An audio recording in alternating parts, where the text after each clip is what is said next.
Querido Genaro, cuéntanos, ¿cómo estás? Bienvenido a tu espacio. Buenas tardes.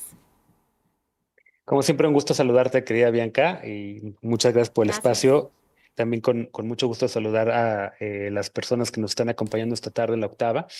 Pues mira, contento por lo que vimos esta semana. Prácticamente dos estados se sumaron al mosaico de la despenalización del derecho a decidir del aborto en el país. Lo hicieron Chiapas y el Edomex.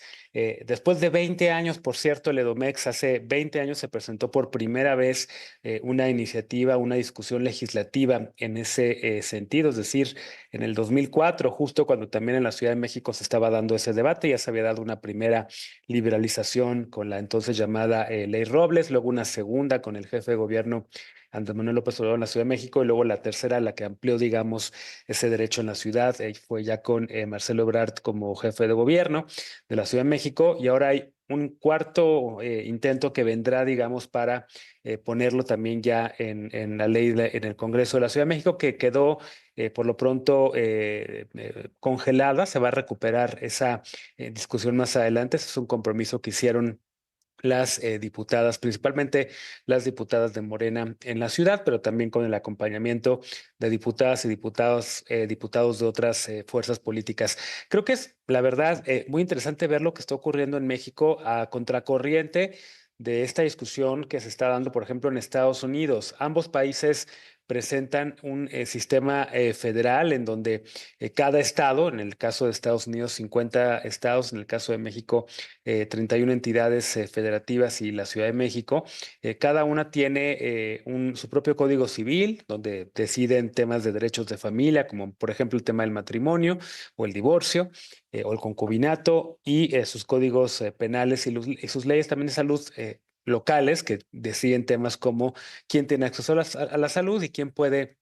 o hasta cuándo se puede interrumpir un embarazo y bajo qué condiciones. Y creo que la discusión que hemos tenido en México ha sido muy provechosa. Creo que organizaciones como Gire, que han hecho de esta lucha su lema de vida, que han hecho de esta lucha su objetivo de vida. Hoy en día deben estar las integrantes de esa organización, Marta Lamas, sobre todo, que ha liderado una discusión histórica en ese sentido desde que ella puso en el radar este tema con el brutal hecho de que una joven la obligó el estado de Baja California a ser madre a pesar de haber sido violentada, a pesar de haber a pesar de ser una adolescente. Digamos que desde los años 90 que empezó Marta Lamas con este tema, el tema de la marea verde, el tema de la lucha por el derecho a decidir, ha ido avanzando y lo ha hecho con el impulso muy fuerte del movimiento feminista, en primer lugar, de organizaciones como Gire, de organizaciones como Católicas por el Derecho a Decidir, que han llegado también, Bianca, a desestigmatizar el tema de la religión y sobre todo católica y del derecho a decidir. Lo que han hecho también estas mujeres de esta organización es un poco pensar desde la empatía, pensar desde la religiosidad, pensar en cómo el tema también del derecho a decidir puede caber incluso adentro de la discusión de la Iglesia Católica. Y creo que lo han hecho de una manera también extraordinaria. Organizaciones como Fondo Semillas, que se la pasa empoderando también a organizaciones estatales, y por supuesto los activismos locales, que en el caso de Chiapas, en el caso del Estado de México, desde hace muchísimo tiempo están o estaban tratando, digamos, de despenalizar el aborto. Van 20 entidades, 19, perdona. Nos faltan todavía en este mosaico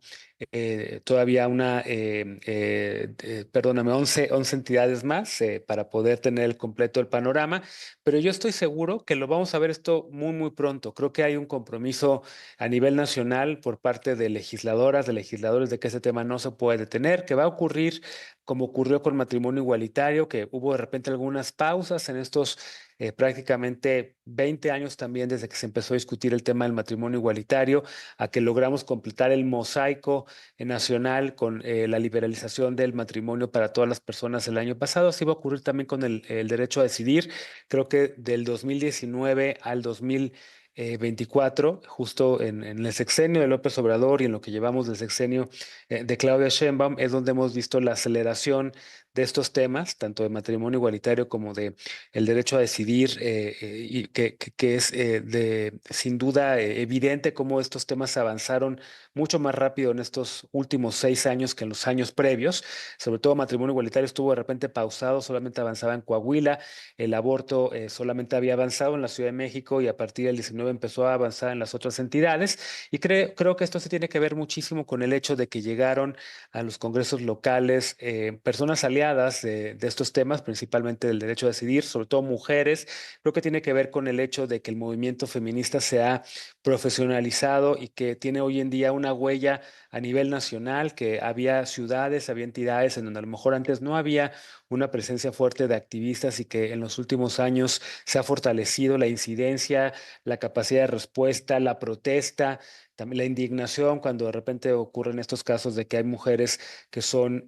metidas a prisión por tratar de ejercer este derecho o por incluso tener un aborto espontáneo, como lo hemos platicado recientemente, que creo que todas esas variables hacen que hoy podamos celebrar esta semana que esto está ocurriendo en México y te decía contracorriente de lo que ocurrió en Estados Unidos, que en Estados Unidos brevemente, en el 73, una decisión de la Suprema Corte de Justicia toma la postura de liberalizar el derecho a decidir en todo Estados Unidos, saltándose las discusiones en los estados. La decisión de Roe versus Wade, a final de cuentas, fue una imposición desde el Poder Judicial superior por distintos litigios que lograron llegar a final de cuentas a la Suprema Corte, pero sin que se diera esa discusión en los estados. Y creo que un poco una de las lecciones que estamos aprendiendo varias de las personas activistas en estos temas es que cuando de repente se impulsa a nivel nacional una iniciativa para reconocer, por ejemplo, el matrimonio igualitario, como ocurrió en tiempos de Peña Nieto, o cuando se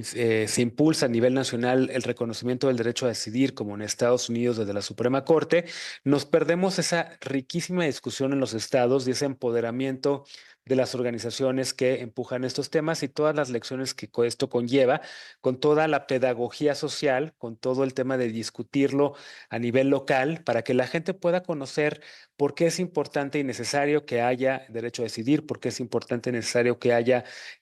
una interrupción legal del embarazo, por qué las vidas de las mujeres tienen que ser protegidas en ese sentido. Y creo que eso se está haciendo de una manera muy adecuada en México y felicito de verdad con mucho énfasis a quienes han impulsado este tema en los últimos años. Voy rápido al Día Naranja. Esta semana se conmemoró desde la mañanera este tema. Es un tema que prácticamente lleva en el mundo conmemorándose, perdón, este día en naranja, el Día Internacional para la Eliminación de la Violencia contra todas las mujeres, por una iniciativa que hizo Naciones Unidas para prevenir este tema y que se hace cada 25 del mes, pero el Día Internacional es cada 25 de noviembre. Esta fue una iniciativa de ONU Mujeres que creo que en tiempos de Michelle Bachelet al frente de esta organización fue cuando se empezó a hacer esta campaña a nivel global y México ha estado también participando en ella. Cada vez es más común ver a funcionarias, a servidores públicos con el moñito naranja que visibiliza, digamos, esta violencia de género, que básicamente ese es el objetivo, poner en la agenda pública, en la discusión, esta necesidad de erradicar todas las formas de violencia contra mujeres y niñas, que además también tiene como objetivo promover acciones preventivas y generar un compromiso social que motive a las personas justamente a sumarse contra esta lucha. Creo que aquí en México tenemos razones para estar optimistas en ese sentido. Creo que la presidenta Claudia Sheinbaum desde la campaña, desde sus 100 compromisos, puso este tema como o lo hizo prioritario. Creo que es también importante señalar que el hecho de que se hable ya de igualdad sustantiva, de que esté en la Constitución, de que las reformas que hemos visto en los últimos años van encaminadas en ese sentido, indica que México sí lo está viendo como un problema que se puede resolver, como un problema que sí podemos erradicar. Creo que el hecho de que esta semana en el Senado de la República se haya aprobado también ya por todas las fuerzas políticas, sin un solo voto en contra, la creación de la de la Secretaría de las Mujeres, va encaminada en ese sentido. Y hay también México, fíjate, a contracorriente de lo que está ocurriendo en otros países como Argentina, en donde están desapareciendo este tipo de secretarías y al contrario, allá están en un retroceso franco y directo en contra de los derechos de las mujeres. Entonces, creo que vamos en buen camino, creo que sí, evidentemente falta mucho por hacer, pero creo que hay mucha voluntad política, tal vez como nunca antes, por el hecho de tener a una mujer presidenta Claro. que ha puesto este tema en el centro de la discusión y que creo que hay que sumarnos absolutamente todas las personas, querida Bianca. Así es, Genaro Lozano, y es que ya bien tú hablabas de la ONU, y es que pues este año dio a conocer un informe en el que data que una mujer es asesinada cada 10 minutos, esto por su pareja u otros familiares, una situación que no es para menos y que por supuesto pues debemos de tener ahí en el tintero y ojalá que esta cifra pues ya no volvamos a escucharla nunca más. Mientras tanto te mandamos un fuerte abrazo, querido Genaro, y nos escuchamos y nos vemos el próximo martes.